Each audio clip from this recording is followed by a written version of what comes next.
right, so I've been given the opportunity to do some summarization of theme 1 about insights that large language models provide for the study of human language, which I also took as an invitation to just tell you some stuff that I think is really useful about that. And so I'm going to focus my remarks today mostly on language comprehension. In part, that's what I study, so I have the most to say about it. But in part because I think that focus is going to allow me to emphasize some really important general points. And the first one I want to make is that I think it's really important that we keep in mind that across the history of linguistics and psycholinguistics, and to some extent in the context of evaluating large language models, comprehension processes have largely been studied using measures of behavior, whether that ranges from explicit grammaticality judgments to button presses and eye movements. And the thing is, comprehension is not inherently a behavior.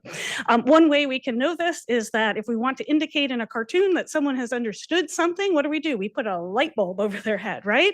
Because there isn't really a natural behavior that's associated with comprehending. And I think this is really important because acting in the world, whether that's an eye movement or a button press, requires processes and shapes representations in ways that are not necessarily characteristic of what we mean by comprehension itself. So to get around this difficulty in my lab, we have tended to study comprehension of language as well as of other kinds of meaningful stimuli, not by trying to find the light bulb hidden in some behavioral state, but instead by asking people to simply view or read or listen to these stimuli for comprehension, and then tracking their processing as they transform those representations from sensory processing into memory using electrophysiology. Now, electrophysiology is often touted, of course, for its temporal resolution, and it is great to be able to track language at its varied timescales and often very fast timescales. But another really important value of electrophysiological studies is that this is one of few measures that we can use to measure comprehension when people don't have to do all those other things they would normally have to do to act in the world. We can watch the transformation of sensory signals into memory, that is meaning access. We can watch information accrue and get transformed across a sentence when people really are just trying to comprehend. And the picture that electrophysiology has provided for more than 30 years now is in important ways really different from the picture provided by behavioral measures.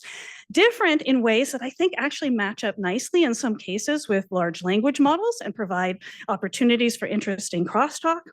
And so I first want to take the opportunity to describe a little bit for you what comprehension looks like when it is not seen through the lens of behavior. And our understanding of some core aspects of comprehension meaning comprehension in particular, has been importantly shaped by the study of an event-related potential response known as the N400. So I'm going to just briefly tell you some features of the N400 to give you a sense of this, with focusing on the things I think are most interesting perhaps, or even most surprising. So the first thing I want you to know about the N400 is that it's part of the normal response to all complex perceptual input. Words in all formats, as well as pseudo words, static and dynamic pictures, faces, gestures, environmental sounds. Any stimulus that's going to elicit associations of some kind in long-term memory is going to elicit an N400. So the first point I want to make is that the brain's processing of meaning from verbal and nonverbal stimuli is mechanistically similar in some important ways and is highly integrated. The other thing I want to emphasize is that this response is relatively automatic. It does not require awareness. It's not much affected by attention. And a notable feature of the N400 is the weird stability of its timing. N400 latency is invariant to repetition, priming, frequency, familiarity, noise level, task demands, goal states, you name it. And we know that these variables affect the time it takes you to, for example, recognize a word. So what this is telling us is that the brain goes and grabs semantic information not from a recognized percept. What we see in the N400, right, is activity in a meaning-based network that is elicited by the products of high-level but still noisy, still incomplete perception, and that for some reason that processing is initiated in a particular period of time. And one illustration of this is that not only words, but also pseudo words that are more confusable with other words, right, that have a larger orthographic neighborhood size elicit larger N400s because they cause more overall activity in the semantic network. All right, so the baseline N400 to a given stimulus is the big N400. That's what we see to a stimulus in a list or to a stimulus encountered early in a sentence. And then unique to sentences that actually build a coherent meaning, what you can see is that the size of the N400 incrementally decreases as the sentence unfolds, because there's less new stuff to activate, right? So the action on N400 amplitudes comes in the form of amplitude reductions when, because of recent experience or context, some of the features that that stimulus would normally elicit are already in play. And indeed, the N400 shows a strong graded sensitivity to the fit between a word and its context, a fit that is well captured by language statistics at all kinds of levels. Now, the statistics of language come, of course, from what people produce. So in comprehension studies, we often estimate the probability or fit of a word in its context using human production norms. Things like close probabilities, which measure the probability that a person will produce a particular word in a particular context. N400s are robustly sensitive to close probability. But a limitation of close probabilities is that there's an obvious floor effect, right? There are words that nobody's going to produce in a given close probability task, at least, that would seem like they have different probabilities for that context. Now, this could just be a measurement problem, but it's actually also an interesting theoretical question. Do humans maintain, are they sensitive to probabilities of words or semantic features beyond a range of just kind of what's reasonably likely? And this is a place where large language models can help. So in some work I did with Dr. Jakub Szuczek, we used GPT-2 in this case to estimate the predictability of sentence endings that we had used across lots of prior lab studies. And these were all then sentence endings that were grammatical and they were plausible, but they had a wide range of close probability, including a large set at that close probability 0 kind of floor.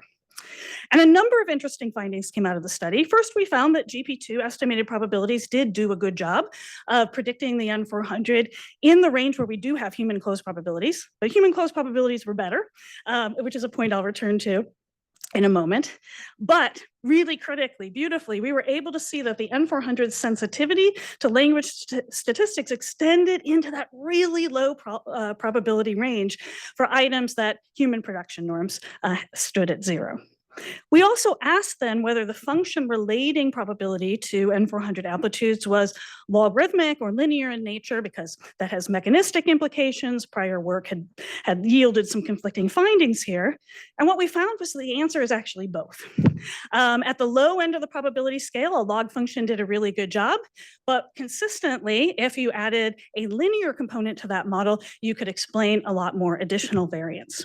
And I won't go into details here about what we specifically think that means, but at a general level, it emphasizes the idea that there are multiple kinds of processing dynamics that simultaneously shape activation states in semantic memory. So from the N400, we can see that unfolding comprehension gives us this complex landscape of graded activations across semantic memory. We're often in the position of trying to probe this space in terms of lexical probabilities, because that's something we do know how to measure, but it would be really nice to try to measure the semantic landscape more directly, right? And I think this is another promising avenue from large language models. So recently, we've been trying to model the semantic space picked out by a context by taking advantage of the fact that we have this distribution of closed probabilities. And so in collaborative work with Cass Jacobs and Ryan Hubbard, what we've been doing is taking all of those closed probability responses, using Roberta to get context-specific word vectors for each of them, and then clustering them with Gaussian mixture models. And so then what we can do is to try to see if using features derived from these clusterings can help us explain comprehension measures of various kinds. And on the one hand, the answer is yes, it can. But I think another interesting larger scale point that's emerging from this is that we're consistently finding that activation in semantic memory does not appear to be competitive. We don't see competitions across numbers of clusters. We don't see competitions across words in clusters. And I think this is yet another place where it matters a lot that we're measuring comprehension not through the filter of behavior, because competitive interactions matter for behavior in ways that they may not matter for pure comprehension. All right, so to finish up my general picture of the N400, it seems to reflect some local changes in activation states across a distributed network. So, one of the things I want to sort of emphasize about this is that these are features that we see across subject populations, young adults, old adults, lower literacy, higher literacy. We see them across all the languages that have been tested. We haven't tested all of them by a long range, but we've tested a few across tasks, across materials. And so if you're looking for universals, this is the best I can find for something like comprehension universals. This seems to be something about the foundation of how the brain links sensory input to memory, allowing us to rapidly and effortlessly comprehend the world around us. I think in, all right, fonts. In the N400, and also in some ways in large language models, we see the workings of large-scale associative processes that are making connections between inputs and distributed probabilistic knowledge. We're getting information active in a system in a way that's robust to noise, that's sensitive to context and irregularity, that avoids overcommitment. And in the brain, we're doing this by taking advantage of time, and that allows the brain to make these connections in ways that are relatively not resource demanding. But as several speakers in this theme have emphasized, this kind of processing does not, probably cannot, provide the whole story of language comprehension. We saw yesterday things LLMs are not great at. But one of the things that always inspires me about that is that, and an interesting point is that many of these are also places where N400 responses also diverge from behavior. So that humans, therefore, in their initial processing are also not very good at. This includes things like negation and quantification, accurate assignment of thematic roles in the context of semantic attraction, misparsing and then not correcting, what we sometimes call good enough processing. Now, humans do, of course, sometimes at least solve these problems, but they do so using other mechanisms from what we see in the N400. And over the last couple of decades now, research on language has amassed evidence for what I talk about as more active processes in comprehension. So I mentioned that closed probabilities were better predictors of the N400 than GPT-based probabilities. And if you look at the difference between what's being produced in these cases, it's that human closed probabilities favor words that are shorter and more frequent, words that are easier for humans to produce independent of their fit to this particular context, right? And then what's cool is that the N400 is showing better sensitivity to the words that humans would have actually produced. Maybe in part because at least sometimes humans engage production systems during comprehension. And if we engage production systems, that creates, again, important changes in these processing dynamics in the comprehension network, because if the brain wants to act in the world, it has to pare down these massively distributed parallel graded activation states, right? Now we have competition. Now we need to select. The brain needs to create bindings that are going to be more stable than just this implicit sort of temporal one. But the brain can only do this for a much more limited amount of information at any given point in time. These limited, more stable bindings are the ones we can use for things like sequencing and ultimately to pre-activate what you might want to say next, to produce, or at least to predict what you might produce. Now, the word prediction gets used a lot nowadays in ways that are not always consistent or well-defined. My early work provided some of the first evidence for predictive influences in language. I spent the first half of my career trying to convince language researchers that prediction could happen in language. And I've spent the last half of my career trying to convince language researchers that not everything is prediction. So I'm going to try to show you just one example that illustrates what I mean by prediction. So N400 amplitudes are reduced by repetition. So in this study, we asked people to read sentences for comprehension, and we took a target word like hot and then embedded it in a really open-ended sentence like, it was strange to hear someone call this hot. We're going to get a nice big N400 to that. In some cases, we had also previously shown people that word hot in another open-ended sentence. He was surprised when he found out that it was hot. And in that case, we should see a reduction in N400 amplitude due to repetition, and we do. All right, so here's the critical manipulation. In some cases, prior to the target word and sentence, we gave people something like, be careful because the top of the stove is very. Now, if you are predicting, it seems likely, and we can measure that you are going to think this sentence is going to end with the word hot. But critically, we did not complete this sentence with hot. We gave people a different plausible ending like dirty.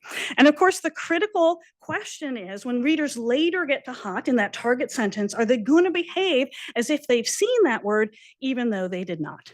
And the answer is they do. Participants show what we've called a pseudo repetition effect. It's not as big as actually seeing the word twice, but it's still clearly facilitated. So prediction in the sense that I mean it is causing readers to behave as if they saw hot. And note that they're doing so several sentences later. And not only did we not show them the word hot, we actually violated that prediction and took the sentence in the other direction. And nonetheless, that representation is lingering. So prediction involves an active generation process, I think, that instantiates representations of stimuli and makes representations that are robust like this, that can linger. So in other words, I think of predicting as a form of producing. And a key thing about prediction in this sense that I would want you to know is it's not a language universal. Now, one way we can see this is by looking at responses to prediction violations. So we can compare responses to equally unexpected words that in one case violate your prediction. I think, I give you when the two met, one of them held out his, you think it's going to end with hand, I'm going to end that sentence with badge. And then I can compare that with an unexpected use of badge when you did not know what to predict. Sally always wished that she had a badge. The N400 does not care about this difference, but there is an effect after the N400, a post N400 frontal positivity that emerges specifically in response to these kinds of plausible prediction violations. What I mostly want you to know about this is that effect we can make appear and disappear by making prediction more or less relevant for your task. And this is an effect that does not show up in all comprehenders. This is much less likely to be found in those with lower literacy and as well as in older adults. And another cool thing is that other aspects of what we might think of as this active comprehension show exactly the same patterns across task demands and across subjects. So selection mechanisms, certain kinds of conceptual combination mechanisms, visual imagery mechanisms, also show this kind of variability. So many of the kind of things that Ben and others emphasized are different between human language comprehension compared to large language models are also things that are quite variable across human comprehenders and across different language situations. So I think what we've learned then is that the brain implements multiple modes of comprehension. Some processes seem to always be engaged, but others require attention and cognitive control for action. And these different comprehension modes require different kinds of network dynamics. They yield different kinds of processing outcomes. One way that the brain divides this up is across the cerebral hemispheres. So the placement of these mechanisms on this slide reflects other lines of work in my lab looking at hemispheric differences in comprehension networks. But we also see this across other kinds of system differences, hippocampally dependent versus non-hippocampally dependent memory, for example. All right, so to conclude, I think that large language models provide tools for novel, large-scale quantitative analyses of human data, including maybe some hard-to-measure semantic dimensions that are going to help us derive new theoretical insights. I think probing the internal states of large language models, especially when done with rich, multifaceted, perhaps naturalistic data sets, can be used on the one hand to help us adjudicate between competing theories, but also to help link between brain measures and behavioral measures. We can measure those early and later states in the human and as well as in the model. But finally, I think a really important thing that is that theories of human comprehension need to take into account that there is not a single comprehension mode or system or set of mechanisms. I think moving forward, we really need to keep at the forefront of our thinking that we comprehend in different ways to solve different goals and deal with different processing constraints, including cognitive abilities that, for example, change with age and literacy experience, among other factors.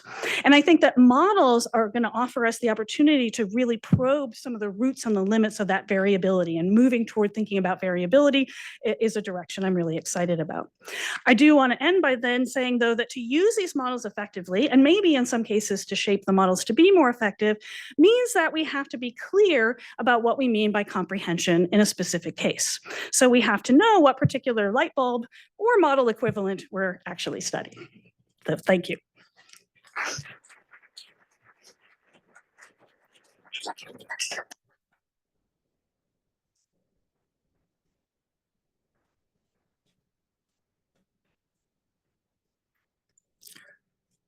Whoops, great. Okay. Oops, that's not what I want. I want to, where is the web browser? Is that, no, that's not a web, is that a web browser? Yes, good.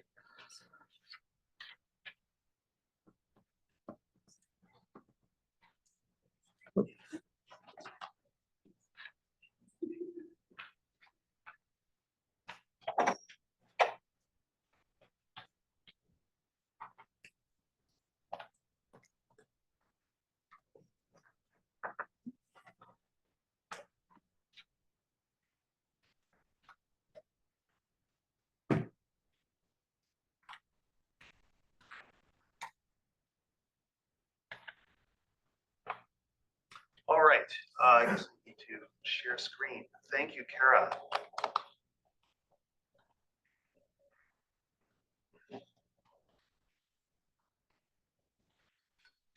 Full screen mode.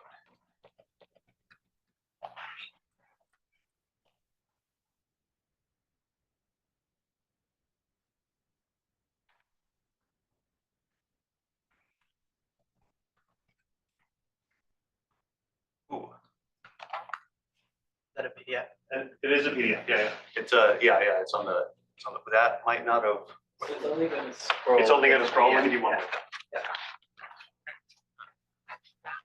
No.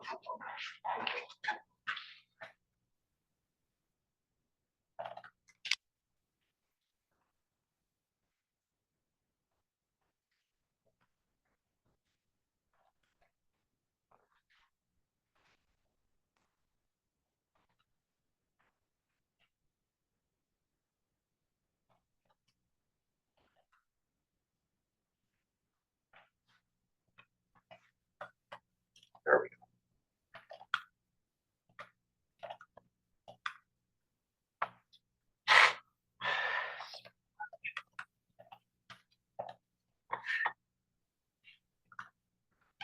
Great.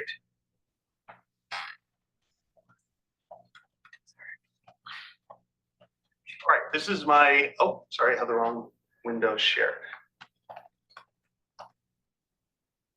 There we go.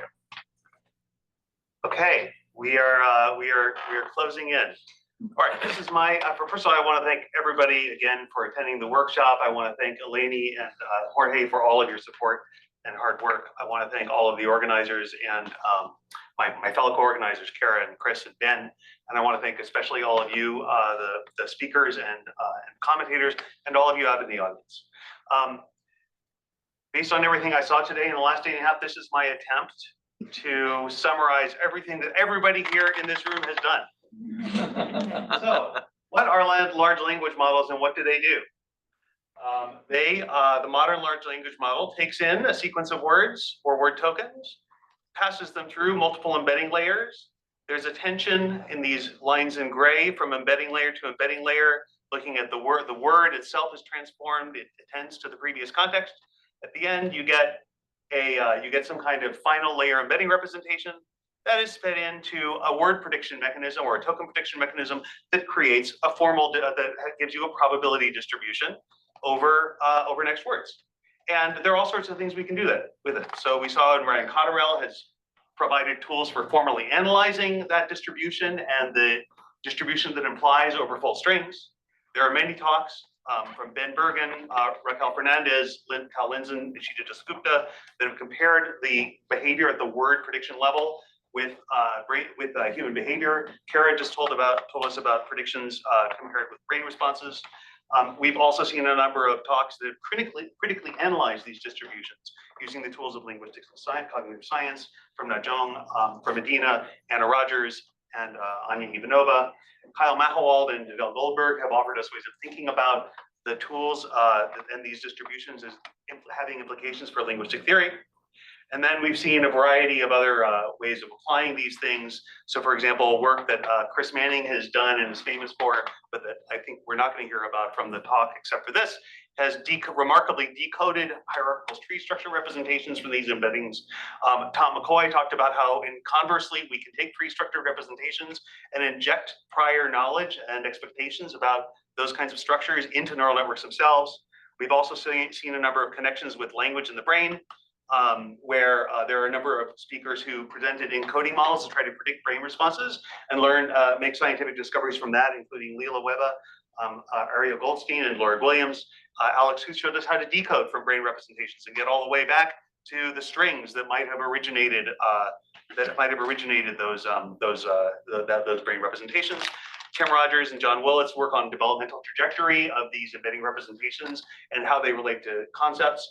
And Antonis Anastasopoulos talks about how to generalize these kinds of things across language. So this is sort of an amazing thing. Finally, David Bao and Gaspar Vegas talked to us about how we can intervene in these representations and sort of have causal interpretations of the modifications to give us a better understanding of how these models work. So now I'll just go back. Let's just take a step back. So that's the summary of the whole workshop, and we can all go home now. But I'm going to say more things. So I don't need to stand up here at the end and say LLMs are stunningly powerful, but I will. And Gaspar gave us an example of, for example, show me the syntactic structure of the following sentence: desert trains resilience. This is a famous example in psycholinguistics because it's a little confusing to a lot of people at first because of the part of speech ambiguity of the word trains. And it turns out that both GPT-4, you feed this in, it does a beautiful job analyzing the sentence structure. Claude 3 is a little bit more verbose, but it also does a very good job. It seems like these models are formal linguists almost, but they're also frustratingly imperfect. So here's an example that I'll make participatory. So which of the following sentences conforms to the grammatical rules of English? And I'll spell these out here. So the musicians who the reviewer who attended the show might perform next week. Or number 2, the musicians who the reviewer who attended the show adulates might perform next week. Okay, so let's do a little poll and raise your hand if you think number 1 is correct. And raise your hand if you think number 2 is correct. Okay, I see a lot of support for number 2. It's not a trivially easy sentence pair to compare, but it's pretty obvious what the answer is, right? Well, here's what GPT-4 says. Both sentences conform to the grammatical rules of English. Here's what Claude 3 says. Neither sentence conforms to the grammatical rule of English. Okay, so we've still got a ways to go, at least from this vantage point. What I'd like to do here is actually highlight something that Alex actually brought up in the discussion section in the last panel, which I think is an absolutely crucial part of the future of interdisciplinary scientific work on language using large language models, which is that today, large commercial endeavors are taking this rich picture and crossing it out because we don't have access to the internal model representations.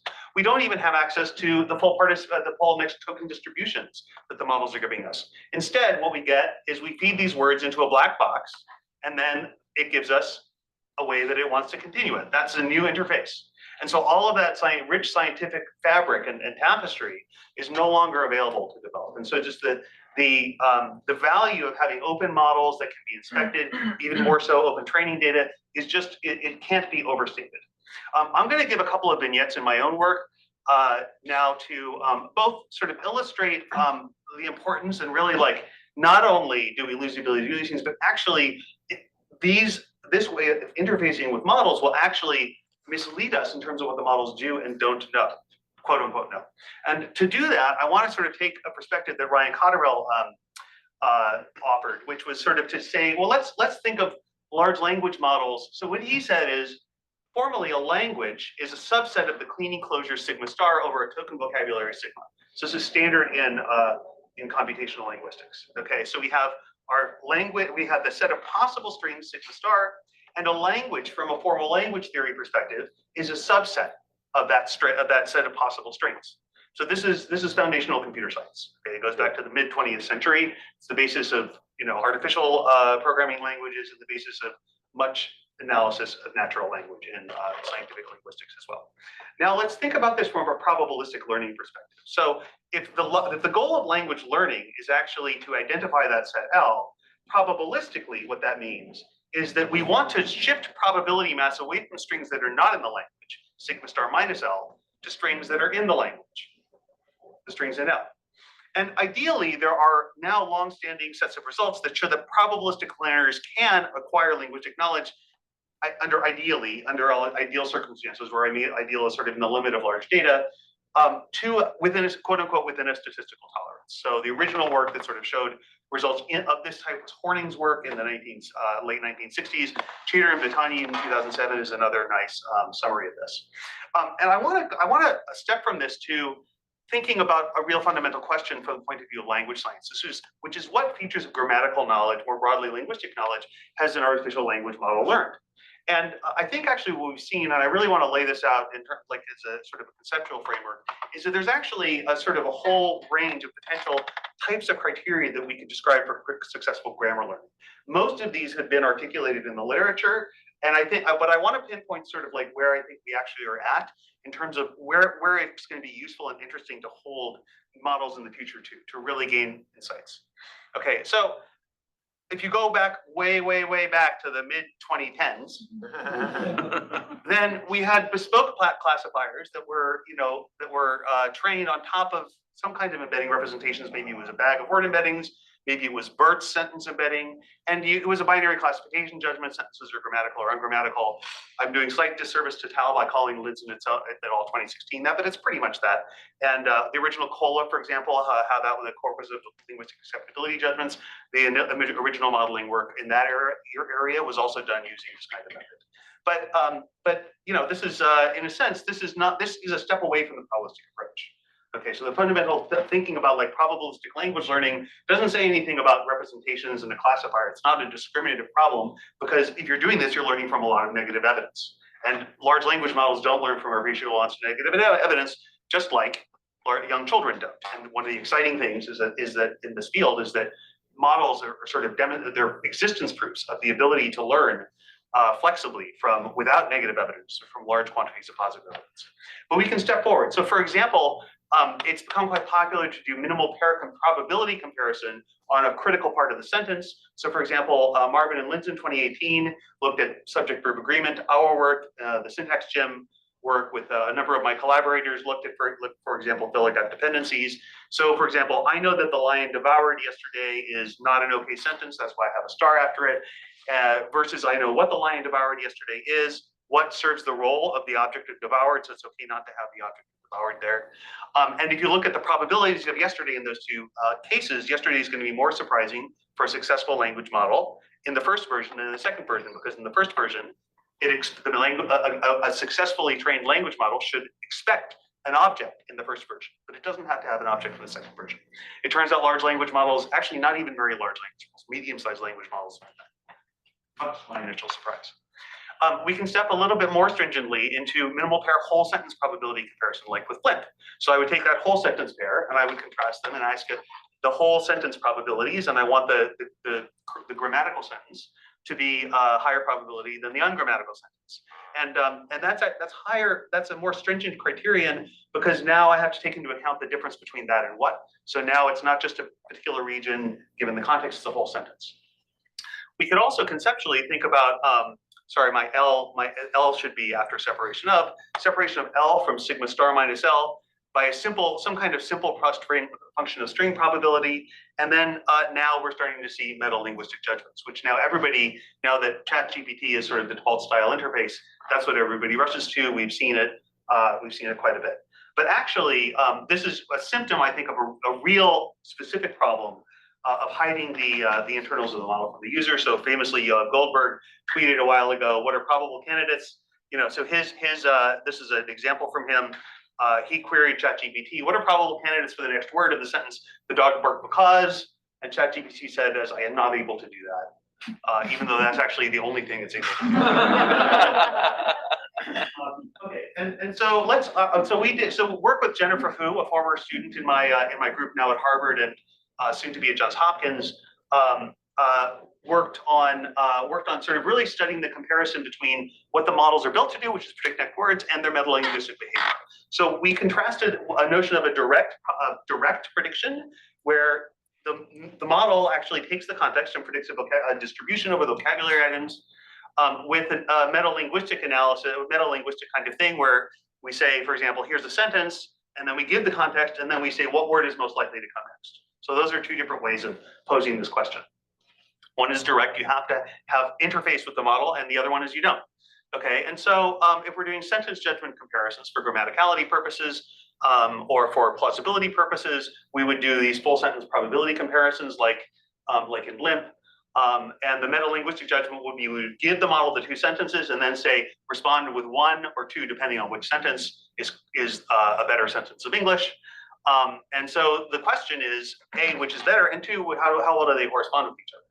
Okay, and so we did this for word prediction, for semantic plausibility, and two different ways of measuring syntactic judgments. And the overall results are that basically the direct probability measurement is basically always better, and sometimes much better than actually the metalinguistic behavior. Now, it is the case that fine-tuned models that are instruction-tuned models actually do start to get closer in some circumstances, but generally you can still find weaknesses in their behavior relative to the direct measurements. So you really want, in order to really fully understand what grammatical capabilities the model has, you really do want to look at those direct probability measurements. Furthermore, the minimal pairs approach that I talked about before is extremely powerful in picking up subtle variation in human grammaticality preferences. So we took this and we sorry, oh whoops, I lost a slide, but that's okay. I will. The short story is that there's actually a great quantitative correspondence between when there's variability in human acceptability.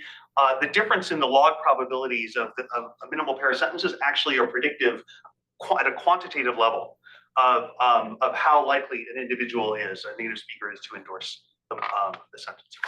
Okay, so I would say, in a sense, like if you look at just English and if you look at the minimal pair method, so with the metalinguistic method, it's pretty easy to break the models, but with the minimal pair method, they're actually extremely robust. Okay, and so I think that it's fair to say that the state of the art is that on the minimal pair method, which is very justified in a lot of ways. That's the workhorse method of linguistic theory to develop the empirical basis is minimal pairs. That's what you're taught in Linguistics 101. You say, oh, here's a sentence, and it's clearly better than this other sentence. It's only different from in one respect. That one respect corresponds to some piece of linguistic knowledge. Okay. What I'm going to propose is that we actually, in terms of looking at the high resource languages, it's plausible to want to hold the models to a higher standard. And that is this notion of separation between the language and the things that aren't in the language by some kind of simple function of string probability. Okay, and so we have some ongoing work where we're trying to explore this. So we take, for example, so the question, so to back up for a moment. So I gave you the sort of LLMs as probabilistic learners context. So we know that this is in principle possible. The question is that it's in principle possible to learn L to within a statistical tolerance from no negative evidence with a flexible enough learner. And the question is the LLM the right kind of flexible enough learner? And is there enough data? So are we under the ideal conditions, okay, that are sort of the requirements in the mathematical analysis?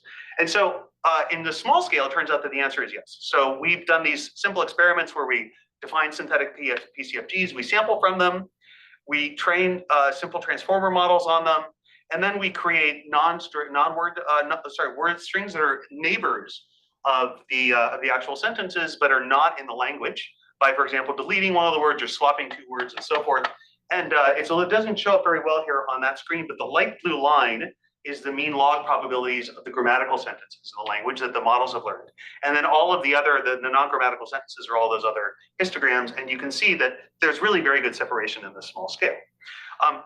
And if you can, a natural way of quantifying how well these are doing is like an area under the curve ROC analysis, and the ROC is extremely high, okay? However, it turns out that when we look at these existing benchmarks like BLIMP, the model, like very good models, and actually of the open models we've tested so far, Llama 2, interestingly, is the best.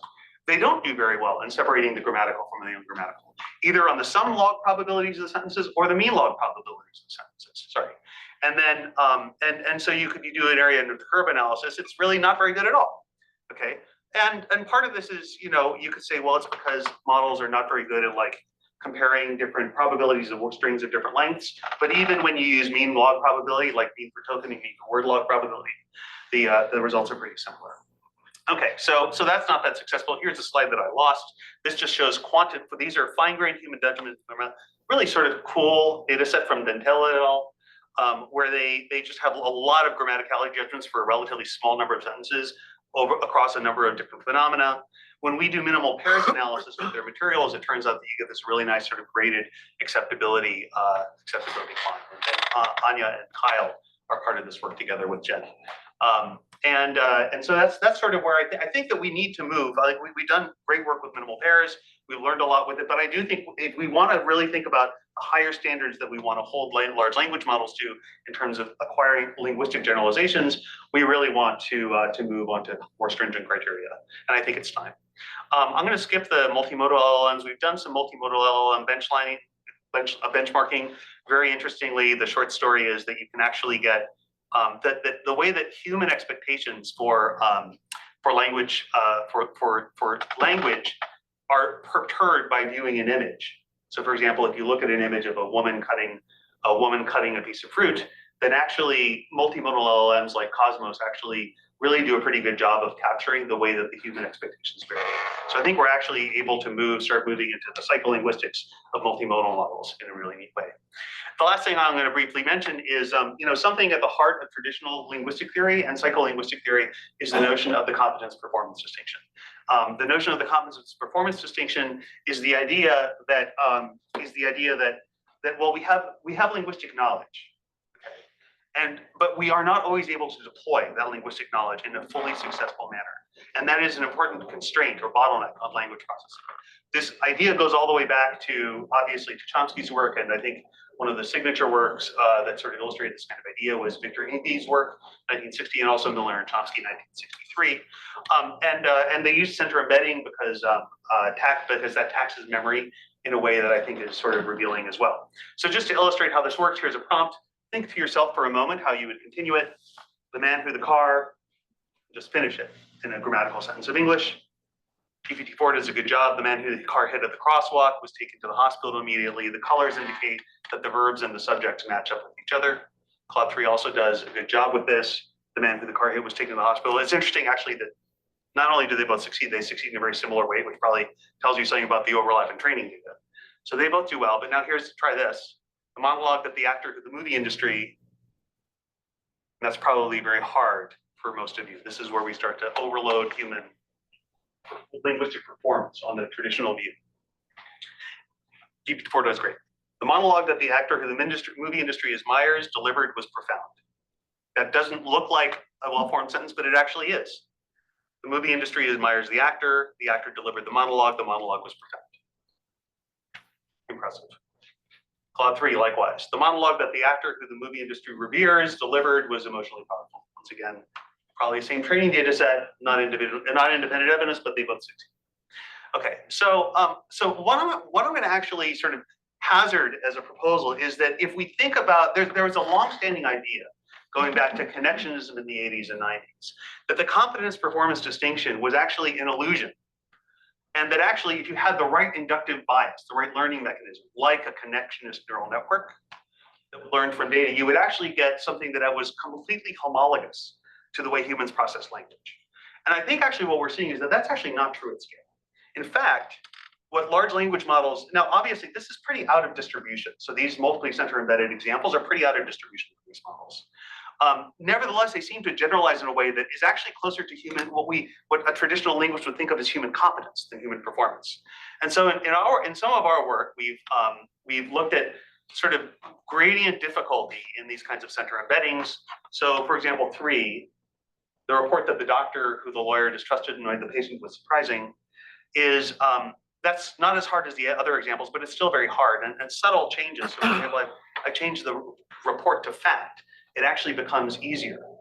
And we actually have a story for that, which is basically that that what we call that the probability, basically the prior probability of the structural configurations in cases like the fact is higher than the prior probability in the structural configurations for the cases like report, for semantic reasons, that the fact sort of is semantically empty enough that it needs a modifier. And so the probability of that sort of complex phrase is much higher than for report, which is a little more semantically rich. I'll skip over the verb compatibility effects, but we took GPT-2 and we actually had to handicap it in order to actually quantitatively match human performance. So if you look at sort of like traditional language processing theories, conceptually they should give us sort of this, and I'm not going to explain it, but just sort of look at that pattern. GPT-2 replicates that pattern, and that actually is wrong in terms of what humans do. And we have a resource rational model which sort of implements memory constraints on top of GPT-2, and whereas the previous models that didn't have those constraints on the left actually don't match the human data on the right, the quote unquote handicap model does. So what we can use large language models for in this case is actually sort of as implemented starting point computational theories for really detailed theories of human language processing that connects to work of Kara's and Ben's, and hopefully I will hazard a guess also the brain, like the fMRI data that Layla and Alex and the ECOG data that Ariel talked about. Anyway, the last thing I want to just mention is, of course, that we got to remember this is all for high resource languages, but of course there are thousands of languages in the world, and there's 15% of the world's population that doesn't speak a language in the top 100. They're typologically diverse. So really we want to be able to bring this whole picture to all the languages of the world ultimately. And it's a collective enterprise, open models, and interdisciplinary science are crucial. So thanks a lot. And thanks again for being at the workshop.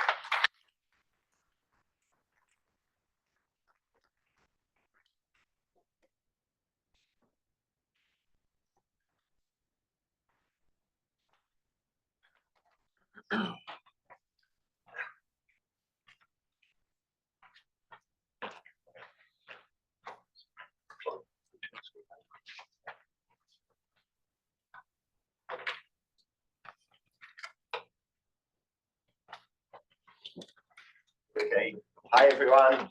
So I'm not going to show any slides. I'm going to give a few of my remarks on some of the themes that have been covered, going variously into all the different parts, but just a few things that have struck me as interesting. So one thing there's been a lot of discussion on is next word prediction and how much human language is about predicting next words versus how much it's getting, a conceptual understanding of what's going on in the world. I mean, I sort of feel that some of that discussion is misplaced when people are thinking about large language models. And I think, that people are sort of thinking of an old-fashioned version of that we're contrasting distributional knowledge versus semantic conceptual understanding. But I think that's maybe the wrong way to think about large language models. Now, it's absolutely the case that the way large language models is trained is we get this humongous amount of text and we train it to predict next words. But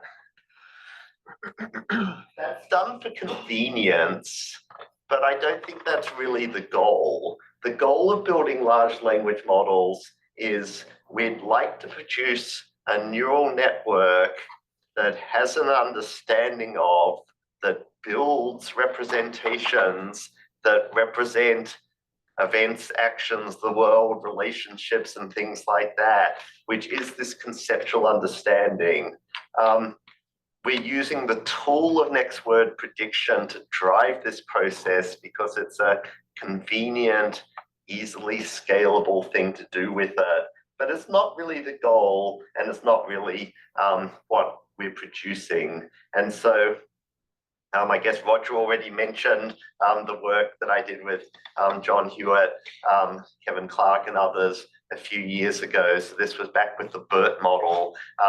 And what we showed in that work was that doing the kind of word prediction that was done in the BERT model, that although it was just a word prediction in context task, that was sufficient to get a large language model to induce conventional grammatical structures of sentences, knowing about noun phrases, verb phrases, sentence structures, what modifies what relationships in general to produce a semantic tree. And that seems to be the general result, right? That once we do prediction on a large enough scale that, well, actually I'm being a bit wrong by saying it's the general result.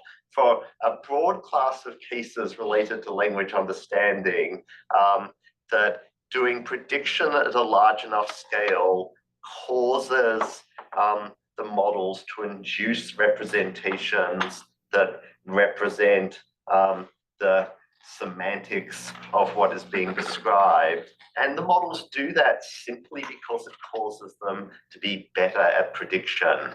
Now, I shouldn't have said that always happens. I mean, there's then evidence that that doesn't go all the way through. So, I mean, in some of the neural net literature, people have noted that it doesn't seem to work for multiplying numbers. It doesn't seem to be the case that just doing prediction causes a model to somehow induce a circuit so it can do large multiplications the same way as a fifth grader or something like that did. And I think we're also seeing, and this was talked about this morning, that well, it doesn't seem to be enough to actually cause good spatial representations, because really having a good spatial representation of how things are laid out isn't enough, isn't required for doing the next word prediction. So that suggests there's still room to do something more. And that's, it seems like there's a good way to drive into. So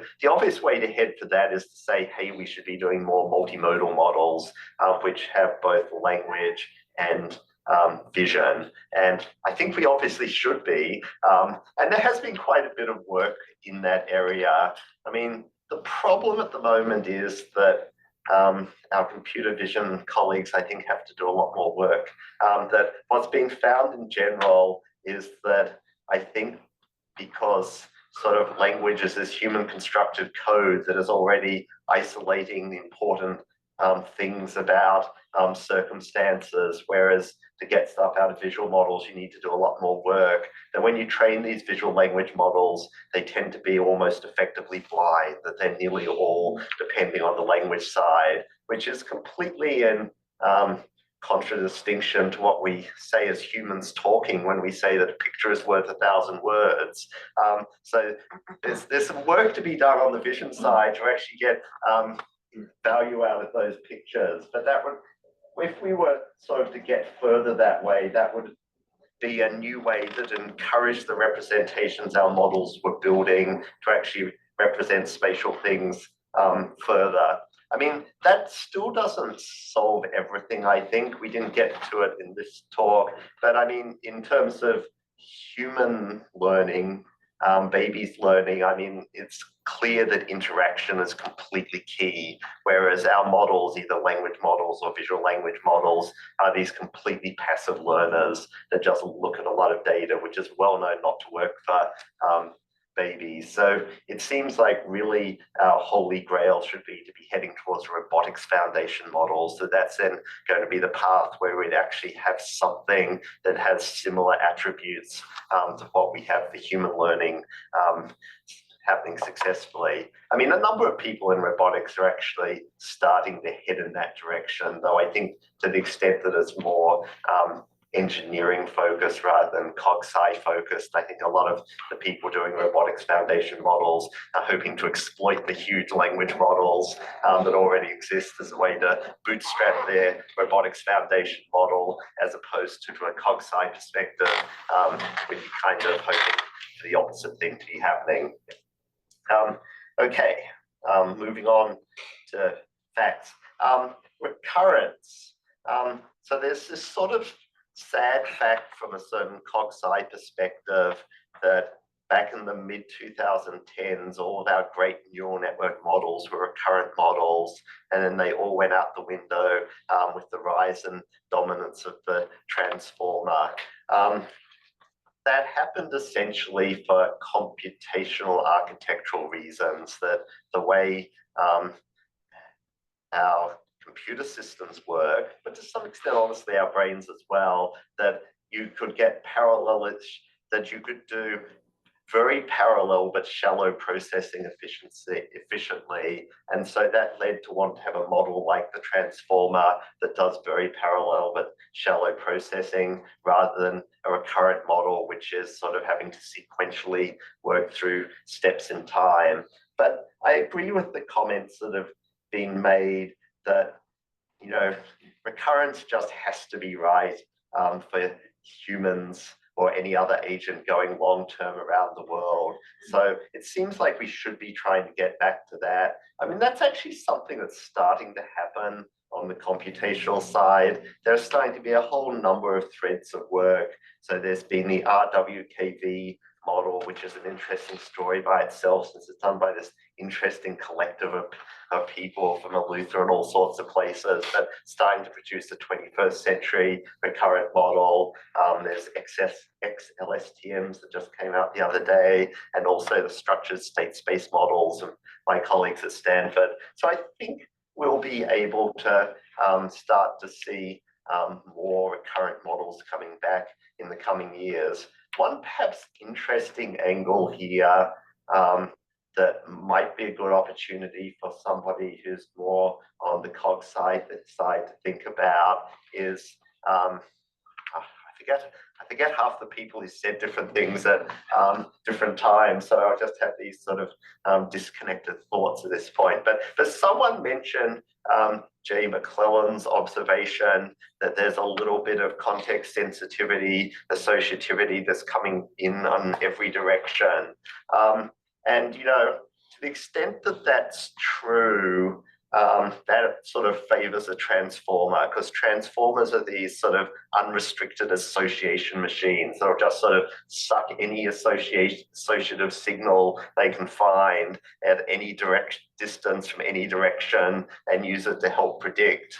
I mean, but really what we should be expecting is, if you have something more like a recurrent model, there should be limits on that associativity. So I think it would actually be an interesting result from the cog neuro side. One could show ways in which there are limitations on humans' ability to absorb information from context that is in some sense predictive in a weak associative way, that would actually then sort of show a way in which transformers aren't a good model, and something closer to a recurrent model might have reason to be around. Yeah, I'm not sure my sections are very well organized, but here we go, I'll keep on. I think I do remember that it was Layla that said the bit that we are in a deconstruction phase. I think that was a good comment. And I think, you know, in terms of what modern neural models contributed to cog-sci, I think one of their most useful roles has been deconstructing a lot of the sort of false consensus that there was before, that so much of the thinking and work in cognitive science was just so built around the kind of symbolic structural theories of the previous 4 decades. And it really showed that, well, there are other ways that things could work, and you can do computation of meaning, and that they are actually very promising, and maybe we can rethink a lot what brains are doing. And I think that's a very useful thing by itself. One place that maybe is worth some thinking is in the discussion of compositionality that came up a couple of times. So I think it was maybe again Layla who said that so the Chomskyan arguments weren't so serious, but the Fodorian objections remain. And so in terms of the discussion of compositionality, that was making me think of an article by Geoffrey Pelletier on the principle of semantic compositionality. And in that article, he argues there are approximately 318 arguments against the compositionality principle, which can be found in the literature, where there are only 3 or maybe 4 arguments proposed in favor of the principle. And he argues instead for sort of a form of crooked representationalism. And his basic point is that, you know, everyone thought that Montague, well, not everyone, but the kind of people who went into formal semantics thought that sort of Richard Montague's formalisms were so clean and pretty and mathy, and they got into it. But if you actually sort of start looking at things and sort of seeing whether language is really strictly compositional, you're either doing more and more contortions to try and keep it so, or you're kind of admitting it's not. And so it seems like that might be something that we want to give up somewhere. And the real questions are, do we have mechanisms that can construct understanding of the world from language and vice versa? And neural networks are suggesting ways of doing that without having the kind of strict compositionality of earlier models.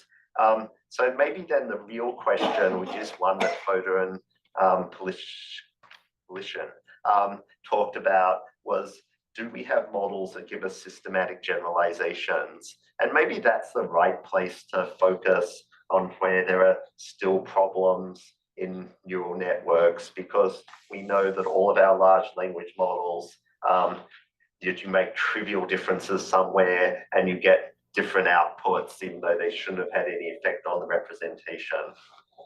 Okay, so more than one, skipping ahead again, more than one person mentioned taking a natural sciences approach. I mean, Ryan Cottrell mentioned that. What I took from Chomsky, language is a natural object, study it as a natural science. But I think when invoking natural sciences, not everyone was talking about the same kind of natural sciences, because for Ryan, his natural science quickly turned into formal language theory. And so I think, therefore, maybe we then have the distinction between theoretical and empirical investigations in the natural sciences. And so I think both of them can be useful, but thinking of the relationship of the cognitive and neurosciences with respect to computer science, I mean, I think it's the latter is perhaps better to think about, because after all, computer scientists always did the theoretical kind of investigations. In fact, formal language theory was primarily developed within computer science, you know, started by Chomsky, but what mainly sort of laid out in computer science. And, you know, it's sort of become unpopular now in computer science, but, you know, it's definitely part of theoretical computer science. Whereas it seems like where the real gap is on the empirical side. And I think it is just right, as was being talked about earlier, that computer scientists aren't educated in empirical methods, and they just struggle to take a natural science approach of formulating and investigating hypotheses in anything that approaches a principled, rigorous manner. So I think there are just actually huge opportunities there for people with empirical foundations to be sort of raising the standard and the quality of what's being done with large language models. And Ishita talked about that in her talk. And so, well, what can be done? So this leads into the space of interpretability. So Laura Williams said, it would be great for industry to take this on. I think it's fair to say that actually there are quite a lot of people in a number of places in industry that are taking this on. So interpretability, especially in the most popular variant of so-called mechanistic interpretability as being, quite extensively studied in industry. There's a whole bunch of people in Anthropic doing that. There are a bunch of people in DeepMind doing that. So there's definitely work going on there. And I should also mention my Stanford colleagues, Chris Potts, Thomas Hart, Noah Goodman, and Atticus Geiger, who've done a lot of work in the area of causal abstraction, looking at causal models for neural network interpretation, which they would argue is a better grounding than the mechanistic interpretability, but I'm not going to go into the details of that now. So there is stuff going on, but I still think there's a ton of opportunities, as Annie Ivanova sort of talked about, for neuroscientists contributing to this interpretability work, of sort of combining the use of sort of detailed circuit level and representational level and working out how to do some of these things. Okay, second place where I think that there just must be good opportunities to be doing more sort of influence from the cog-neuro side into neural models that got mentioned a couple of times is coming up with better memory systems for neural models. There's just still the case that our neural models are primarily built around this idea of semantic similarity. We've come a fair distance from word vectors, but nevertheless, transformers, they're still really built around semantic similarity. And you still see the defects that come from something built around semantic similarity.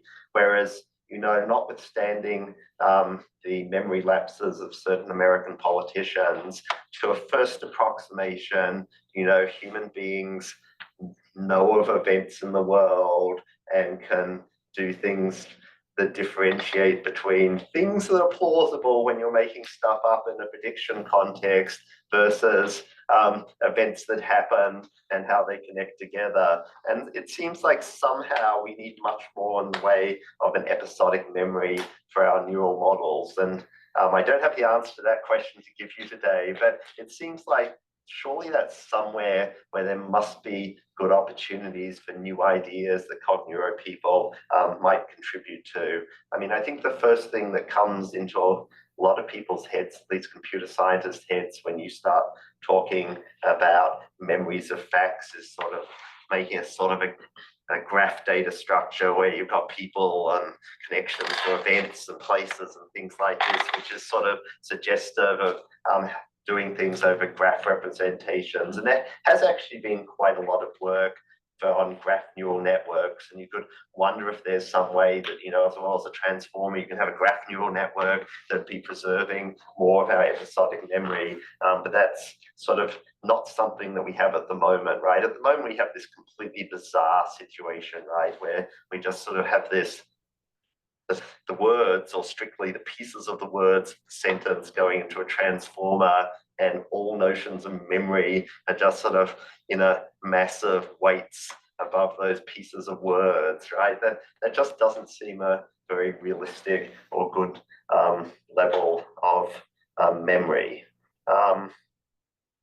Okay, how long have I got left? As much or as little as you want. Okay. We could. Yeah, let's see. Yeah, okay. For the linguists, I mean, so one of the real questions is,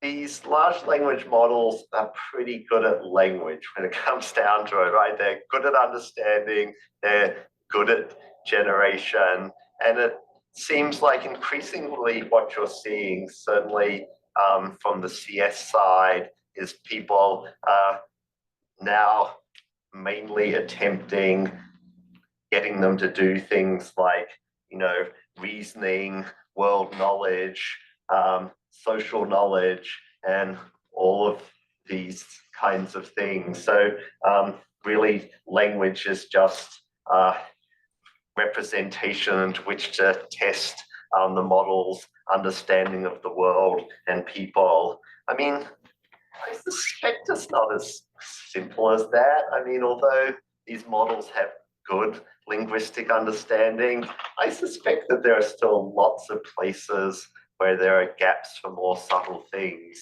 So I think there's actually a good space for linguists to actually be trying to come up with better linguistic unit tests. I mean, Carl mentioned the Hans entailment tests of showing how simple patterns were revealing lacks in the ability of large language models, but there are lots and lots of more subtle linguistic phenomena of looking at various kinds of presuppositions and well, entity tracking, I guess, was also mentioned. Maybe was it Carl or Narjon? One of the two of you mentioned entity tracking. That it sort of seems like for linguists to be coming up with adversarial unit tests for language models would actually be kind of an interesting, good way to be sending things. That might also fit more well into these sort of multimodal vision language models, because one of the defects often it seems to be is whether the understanding is actually something that corresponds to what you could then visualize in the visual representation of the world. So in terms of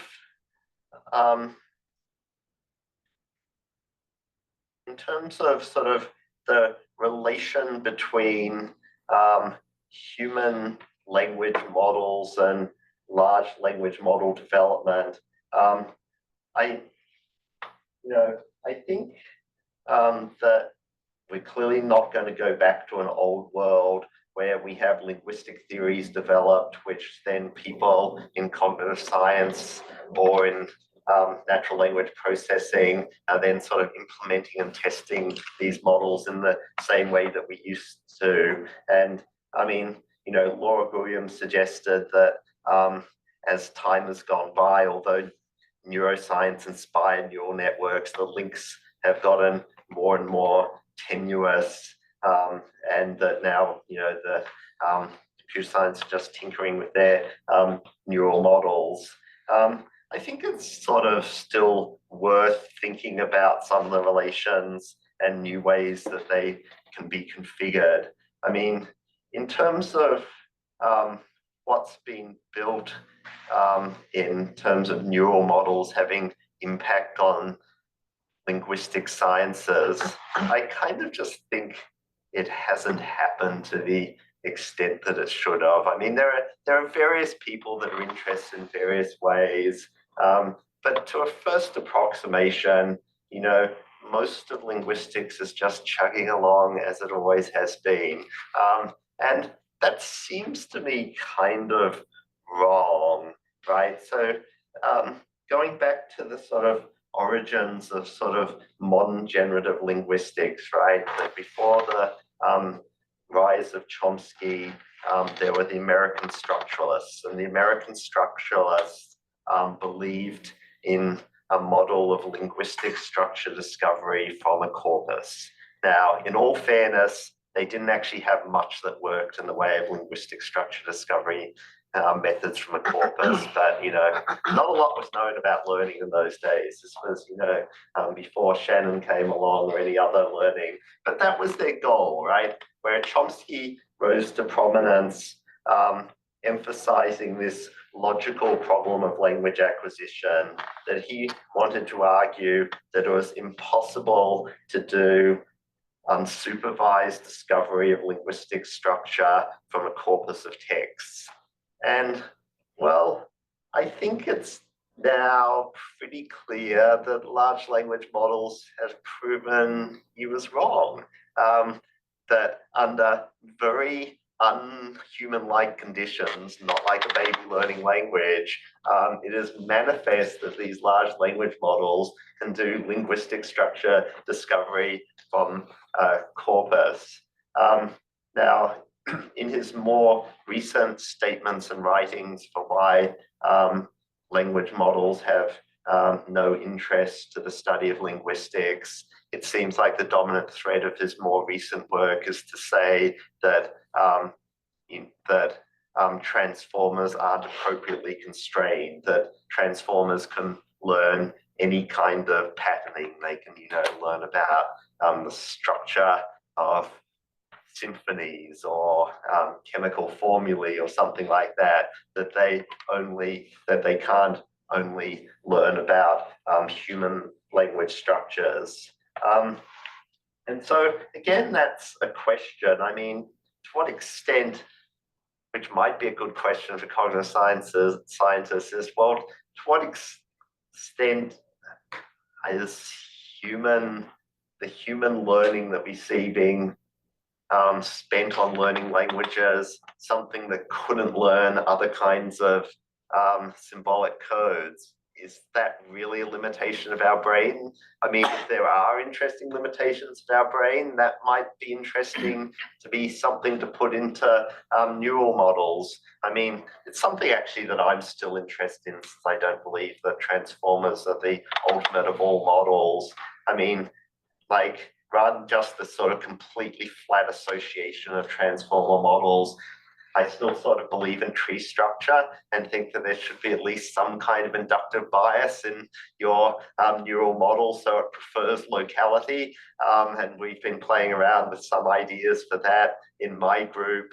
It would be interesting if one could show that that really is the case in terms of human forms of learning, and then that perhaps could be built into models, and it might have the advantage that they could learn more effectively from small amounts of data rather than just billions and trillions of words related to the kind of baby LM challenge that Tal was speaking of earlier. And so two last things to mention, and then I'll stop. One of them is, on the key future scientific opportunities, I think something that hasn't been said enough about is, I mean, what's wonderful about these large language models is it seems like for the first time they can let us do things at levels of language that we really couldn't do anything about before, right? So that for the history, ever since Grice, the history of pragmatics has basically been that pragmatics is a dustbin which you throw stuff into and you've got no ability to do anything with it. Whereas suddenly now we have these models that can do amazing utilization and understanding of context. Similarly for discourse structure, we sort of had no formalized theories of discourse structure, but these large language models have an understanding of discourse that is well in advance of anything we had before. It doesn't seem like we're doing as much work as we should at taking advantage of the fact that we have these new models that are doing this kind of context sensitive version of understanding. And so hopefully there can be more of that. My final remark is when I was the moderator, I mentioned Foucault and no one picked up on that. So my last three sentences are just about Foucault. I mean, something that should be, I think, of some connection point to cognitive scientists, but I don't think anybody talked about is, cognitive science has been very centered around individual human brains and what goes on in them. And what's happened to a first approximation with large language models is that that's out the window because we're building models on these huge corpora of writing, right? So it's essentially been making models of language as a collective phenomenon. And, in that sense, it's actually much more capturing something like Levi-Strauss's universe made up of meanings or Foucault's notions of what was going on rather than the kind of individual language competence that's been so dominant from Chomsky forward. And, you can make a little bit more of that, right? Because something like a pure language model like GPT-2 or 3 is very much just making this model of the kind of collective phenomenon of a language. That you could then say the kind of instruction fine-tuning of ChatGPT, RLHF models are to some extent then a retreat from that, because then we have the notion of somebody giving instructions or questions to somebody else. And well, that's then maybe sort of saying you have to have some kind of author function, as even sort of Foucault later acknowledged. So there seems something interesting there, which, you know, I don't want to make too much of it, but, you know, it is this different collective view of knowledge that seems to really be sort of what naturally comes out of a large language model. Okay, thank you.